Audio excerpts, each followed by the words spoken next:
Good morning, everyone. In this lecture, we will be discussing the nuclear materials.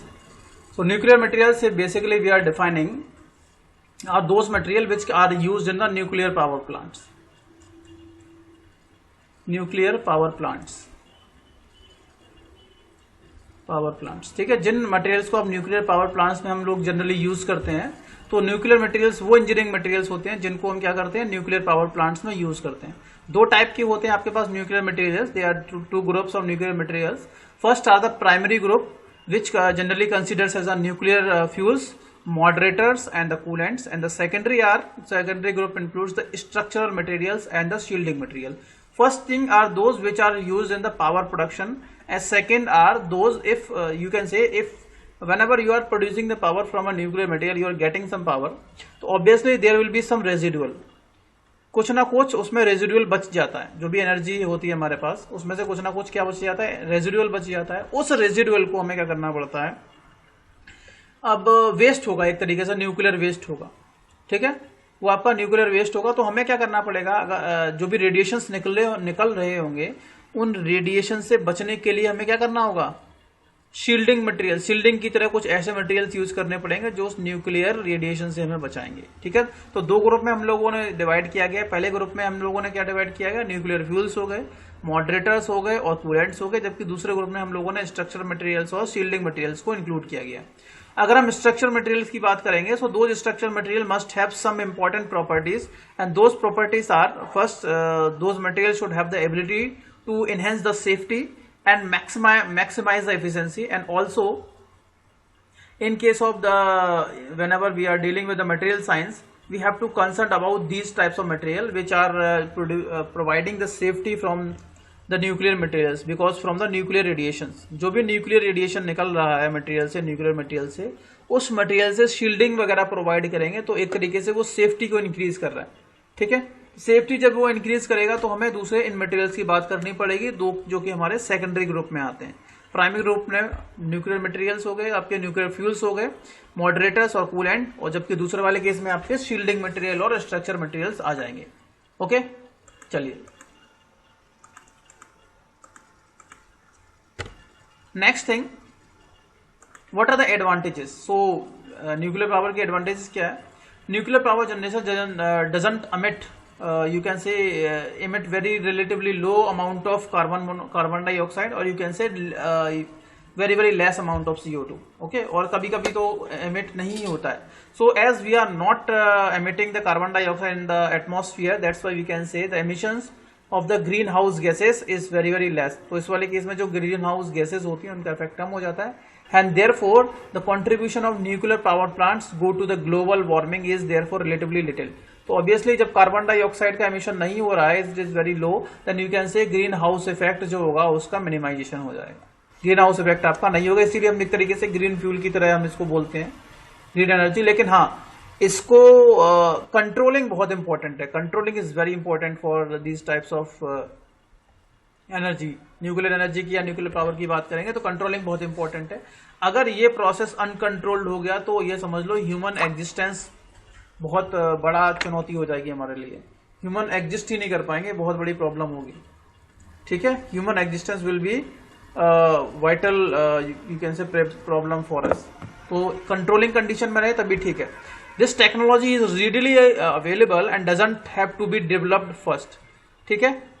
ऐसा नहीं है कि ये पहले से ही बनी हुई टेक्नोलॉजी, ऐसा कुछ नहीं है. ये अभी ही डेवलप हुई है ये वाली टेक्नोलॉजी, ठीक है. आप लोगों को पता होगा कि ये जो न्यूक्लियर रिएक्टर्स हैं पहले से अवेलेबल नहीं थे, अभी ज्यादा टाइम नहीं हुआ इनको डेवलप किए हुए.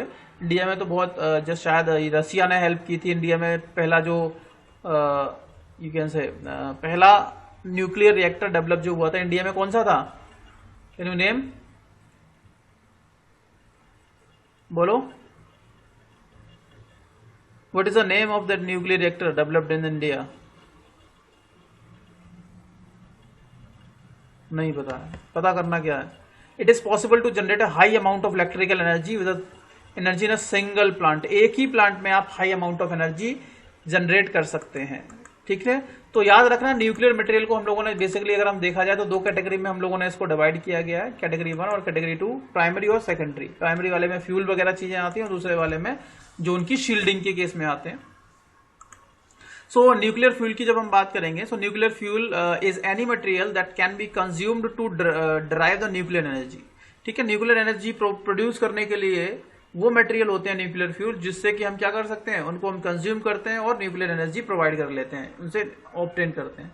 Most common type of nuclear fuel is fissile material, nuclear fission जिसमें होता है, that can be made to undergo nuclear fission chain reaction in a nuclear reactor. तो न्यूक्लियर रिएक्टर में क्या होता है, चेन रिएक्शन होती है। आपको पता होगा दो टाइप की रिएक्शन होती है, एक होती है न्यूक्लियर फ्यूजन, एक होता है न्यूक्लियर फ्यूजन और एक होता है न्यूक्लियर फिजियन। कोई दोनों में डिफरेंस बताएगा क्या होता है? यस, फिजियन में क्या होता है, फ्यूजन में क्या होता है? Nuclear fission and nuclear fusion. Fusion में क्या होता है और न्यूक्लियर फिजन में क्या होता है? स्टाइल में तो न्यूक्लियर जो फिजियन होता है, न्यूक्लियर फिजियन में क्या होता है, हमारे पास एटम का, इसको विखंडन बोलते हैं। एक मॉलिक्यूल जो होता है जब इस पे न्यूट्रॉन्स की बमबारी की जाती है तो ये अलग अलग मॉलिक्यूल्स में ब्रेक हो जाता है, मतलब अलग अलग एलिमेंट्स में ब्रेक हो जाता है।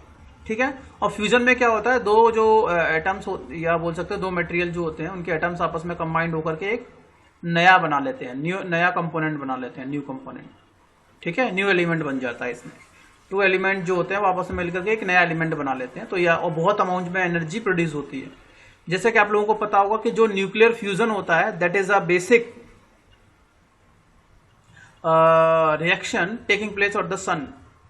तो सन जो एनर्जी प्रोड्यूस कर रहा है वो न्यूक्लियर फ्यूजन की वजह से कर रहा है, जिसमें हाइड्रोजन के जो एटम्स होते हैं आपस में कंबाइंड होते हैं और हीलियम बना लेते हैं। ठीक है, हाइड्रोजन कंबाइंड होकर के हीलियम बनाता है। तो आप लोगों को पता होगा एक होता है नाभिकीय विखंडन, हम लोग हिंदी में पढ़ते थे, और एक होता है नाभिकीय संलयन जिसमें कंबाइंड होता है, वो आपका फ्यूजन होता है। और जो फिजियन होता है उसमें क्या होता है, आपके मॉलिक्यूल्स जो हैं ब्रेक हो जाते हैं ना। तो यही है। So most common type of nuclear fusion are the fissile materials in which the nuclear fusion process takes place, chain reaction takes place, and this nuclear reaction takes place in the nuclear reactor. The most common type of nuclear fuel that we generally use are uranium-235, plutonium-239, and not all nuclear fuels are used in the fission chain reaction. सारे को हम नहीं करते हैं, जबकि जो most commonly हम जो यूज करते हैं वो आपको पता होगा कि थोरियम को भी यूज कर लेते हो, थोरियम न्यूक्लियर रिएक्टर। एक क्वेश्चन ये पूछा भी गया एसएससी में कि इंडिया में हम लोग जो ज्यादातर न्यूक्लियर रिएक्टर्स होते हैं उसमें हम लोग थोरियम को क्यों यूज करते हैं।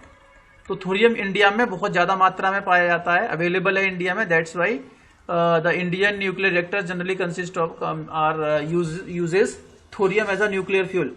ठीक है, तो थोरियम हो गया, यूरेनियम हो गया, प्लूटोनियम हो गया, ये मोस्टली यूज्ड न्यूक्लियर फ्यूल्स हो गए। तो न्यूक्लियर मटेरियल्स में अगर हम बात करेंगे तो आपके पास फ्यूल्स भी आते हैं।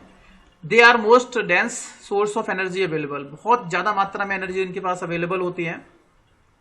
Generally they are use in the form of rods, rods की फॉर्म में हम लोग इनको यूज कर सकते हैं, प्लेट की फॉर्म में यूज करते हैं और वायर की फॉर्म में यूज कर सकते हैं, they which are clad with the suitable material. जब इन मटेरियल्स की क्लैडिंग होती है, जब कोई दूसरे मटेरियल इन पर स्ट्राइक करते हैं तो ये लार्ज अमाउंट में एनर्जी प्रोड्यूस करते हैं।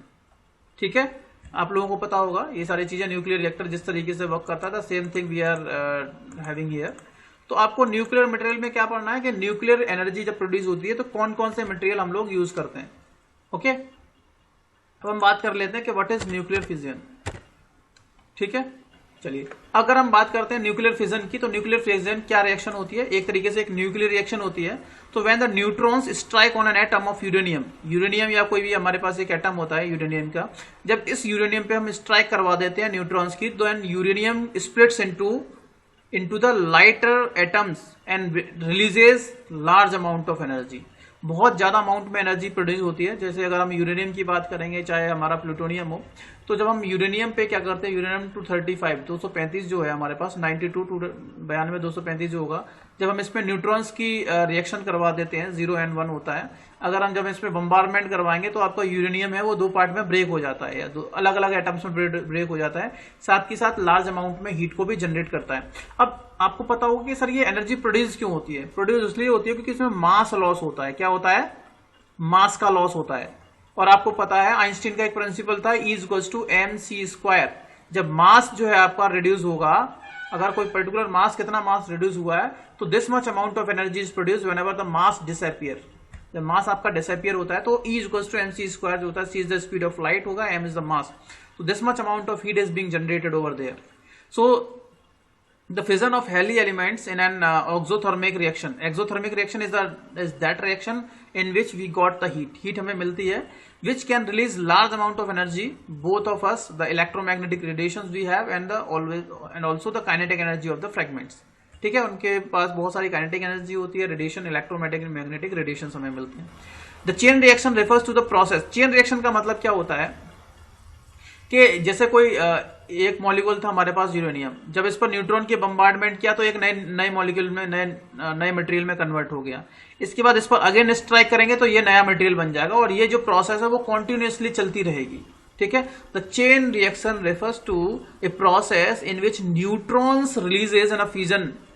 जो फ्यूजन रिएक्शन होती है उसमें न्यूट्रॉन्स जो रिलीज होते हैं, produce an additional fusion in at least one further nucleus. समझ में आ रहा? इसमें क्या होगा, जैसे हमने बम्बार्डमेंट किया न्यूट्रॉन्स का यूरेनियम के पास, एक नया मटेरियल हमारे पास बन गया। ठीक है, नया मॉलिक्यूल बन गया, नया एटम्स बन गया। ठीक है, यूरेन का मान लिया कोई दूसरा मटेरियल बन गया, प्लूटोनियम बन गया। अब प्लूटोनियम के साथ साथ न्यूट्रॉन्स, जो न्यूट्रॉन है वो न्यूट्रॉन भी फॉर्म होते हैं उसमें, और न्यूट्रॉन्स का दोबारा से प्लूटोनियम जो नया मटेरियल बनता है उसके साथ एटलीस्ट स्ट्राइक होती है और एनर्जी प्रोड्यूस होती है। तो मतलब ये प्रोसेस चलता रहता है कॉन्टिन्यूसली। ठीक है, this nuclear in turns produces neutrons and दस रिपीट्स इटसेल्फ। ठीक है, ये प्रोसेस अपने आप को क्या करती है, रिपीट करती रहती है। If the process is control it is used for the nuclear power, and if it is control it can be used for the nuclear weapons. तो अगर ये जो न्यूक्लियर रिएक्शन हो रही है, न्यूक्लियर रिएक्शन चाहे वो फिजन हो या फिजन हो, अगर ये न्यूक्लियर रिएक्शन हो रही है, अगर आप इस न्यूक्लियर रिएक्शन को कंट्रोल करते हो, if you are using it this nuclear reaction as a control condition, then you can use this reaction for the power production. और अगर ये अनकंट्रोल्ड हो रही है ये वाली रिएक्शन, तो आपकी ये वेपन्स बनाने में यूज करते हैं, हम इसको न्यूक्लियर वेपन्स यूज करते हैं। जैसे आप लोगों को पता होगा एटम बॉम्ब्स जो होते हैं न्यूक्लियर वेपन्स है। ठीक है, तो अगर ये जो न्यूक्लियर रिएक्शन हो रही है, अगर ये कंट्रोल्ड मैनर में होगी तो पावर इससे आप ले सकते हैं, एनर्जी प्रोड्यूस कर सकते हैं, इलेक्ट्रिसिटी जनरेट कर सकते हैं। वहीं अगर ये अनकंट्रोल्ड नेचर की होगी तो ये एक तरीके से वेपन्स की तरह काम करेंगे। तो यहाँ आप लोग देख सकते हो कि यूरेनियम 235 था, इस पर जब हम लोगों ने स्ट्राइक करवाई न्यूट्रॉन्स की, तो क्या होगा, फर्स्ट प्रोड्यूसर्स बने। फर्स्ट प्रोड्यूसर्स में आपका क्या क्या है वो भी बताऊंगा। प्लस दो या तीन न्यूट्रॉन्स के साथ साथ इसके साथ आपके 2 या 3 न्यूट्रॉन्स भी बनेंगे, और बहुत अमाउंट में 200 million electron volts amount of energy is being produced. This much amount of energy, बहुत large amount of energy produce होती है।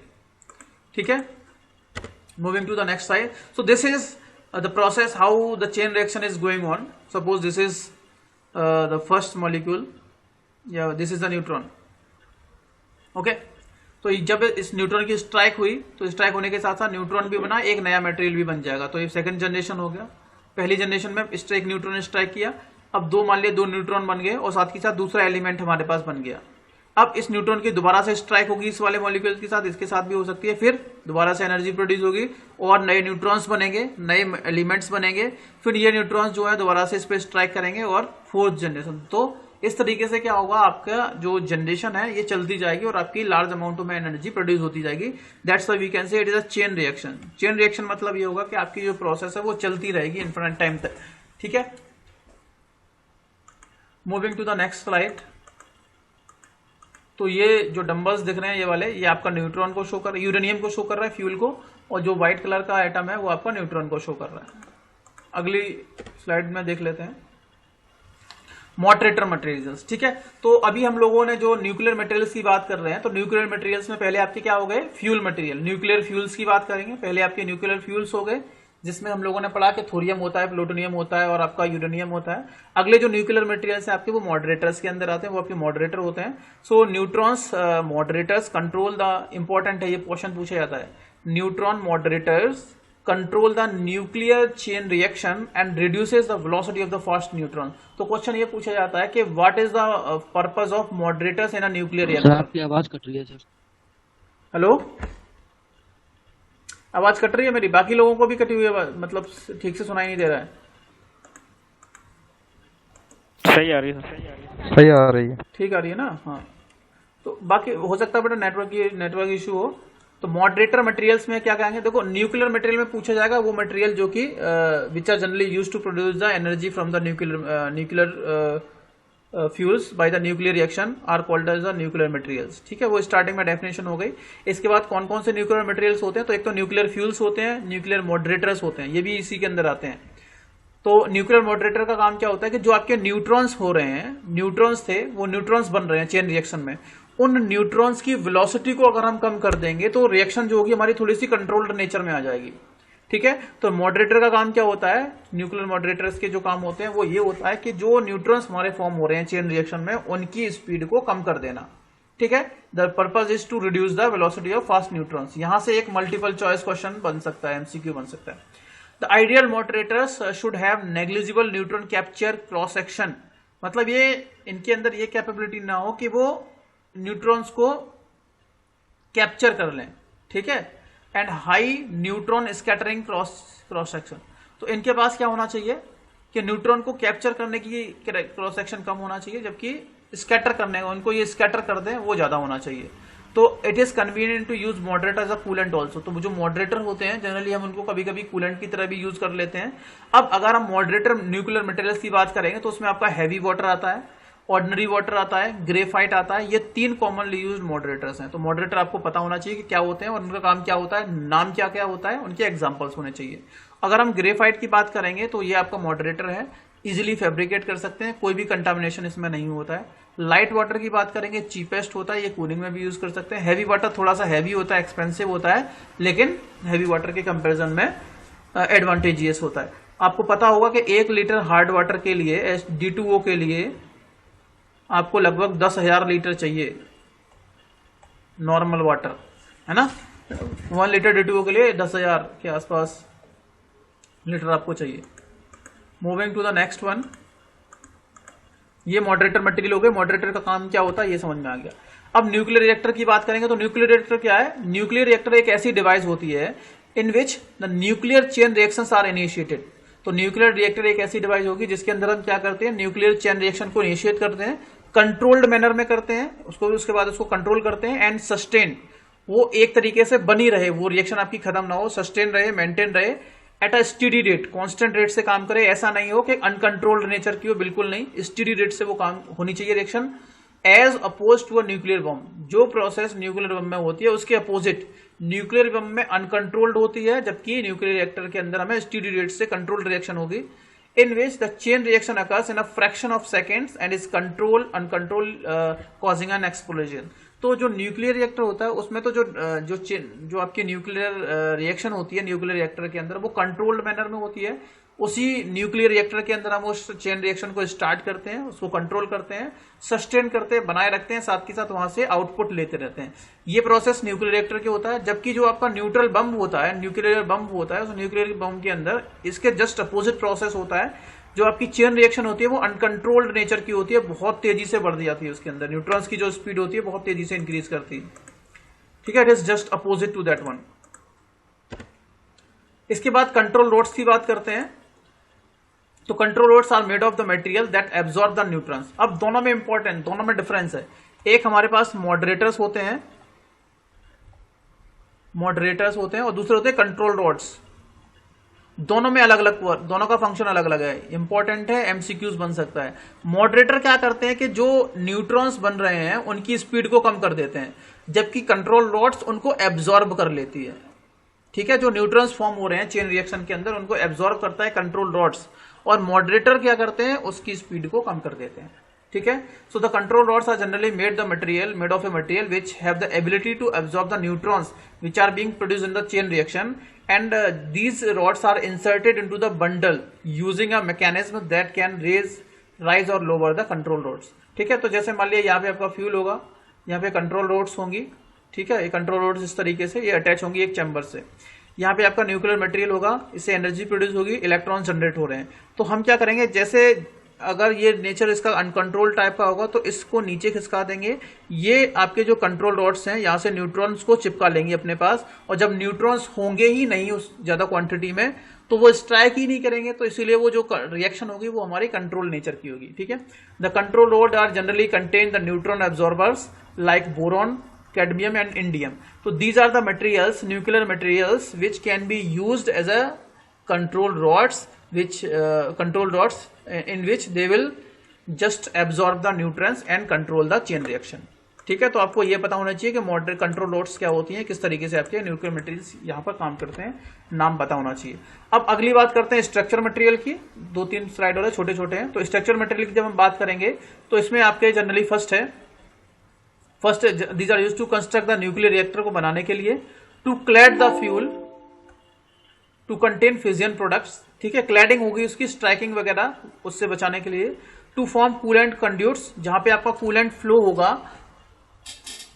कूलेंट को फ्लो करने के लिए, पैसेज बनाने के लिए भी हम लोग यूज करते हैं स्ट्रक्चर मटेरियल को, and to strength and rigidity to the control rods. Control rods को आपके स्ट्रेंथ मिले, थोड़ी रिजिडिटी मिले, तो उसके लिए भी हम स्ट्रक्चर मटेरियल को यूज करते हैं। Okay, next is the cladding material की प्रॉपर्टीज क्या है। सो क्लेडिंग मटेरियल्स की, it should be resistant to abrasion. Abrasion का मतलब है अगर मान लिया कोई स्ट्राइक कर रहा है तो उस पर्टिकुलर स्ट्राइकिंग को अगर कोई पिटिंग एक्शन कर रहा है तो उससे रेजिस्टेंस प्रोवाइड करे, कोरोजन ना हो, and resistant to the radiation damage, radiation की वजह से कोई मटेरियल के अंदर डैमेज ना हो, and bond well with the fuel, fuel के साथ इसकी अच्छी बॉन्डिंग हो जाए, ये भी इंपॉर्टेंट है। अगला, generally used cladding materials are aluminium, stainless steel, zirconium, alloy of zirconium like zircaloy. ठीक है, these are the cladding materials which are generally used in the nuclear reaction. Okay, next,